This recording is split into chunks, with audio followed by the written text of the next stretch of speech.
ఆయనకి వ్యతిరేకంగా ఎళ్ళింది ఎవరు? ఒక్క బ్రహ్మకుమారిలు వాళ్ళ ఫాలోవర్సే. ఇంకా ప్రపంచంలో ఎవ్వరు ఆయనకి వ్యతిరేకంగా ఎళ్ళలేదు. ఇంకా ఆయనేదో చేస్తాడని చెప్పి ఆయన పట్ల భావన ఉంది అందరికి. సో, వీళ్ళు దాసదాసీల్లోకొస్తారు. ఎందుకు దాసదాసీల్లోకొస్తారు? చేసుకుంటుందంతా పాపం కాబట్టి. ఎక్కడ ఎవరికి ఇంత జ్ఞానం ఇచ్చింది లేదు, శక్తి ఇచ్చింది లేదు, ఒక వరదానం ఇచ్చింది లేదు, ఒక సంకల్పం ఇచ్చింది లేదు. సో, పూర్తిగా ఒక దోచుకునే ఒక దోపిడీ రాజ్యానికి ఒక పునాదేసి కూర్చున్నారు. అందుకే ఆయన అవతరించేటప్పుడు ఆ సమయానికొచ్చాడు. ఎందుకు? ఈ దోపిడీ రాజ్యం స్టార్ట్ అవుతది కాబట్టి. సో, రికార్డింగ్ చేసేటప్పుడు ఎక్కే కల, దిగే కల అని చెప్పాడు. సో, ఎక్కే కల నడిచేటప్పుడు ఆయన రాడు. ఎందుకంటే ఎక్కే కలలో ఉన్నారు కాబట్టి. దిగే కలలోకొచ్చేటప్పుడు కూడా ద్వాపరంలో ఏంటంటే ఇక్కడ దాత సంస్కారం ఉన్న వాళ్ళే, ధర్మం తెలిసిన వాళ్ళే అక్కడొచ్చి కూర్చుంటారు కాబట్టి అక్కడ ఎవరైనా అన్యాయాలు చేసినా కానీ, రాజులు ఆ బలహీనుల్ని కాపాడతారు. తప్పు చేసే వాళ్ళని శిక్షిస్తారు.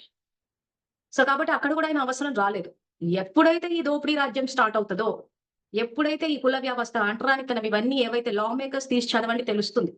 వీటికి పునాది పడి ఇవి ఎమర్జ్ అవుతాయని తెలుస్తదో ఆయన వచ్చి కూర్చున్నారు.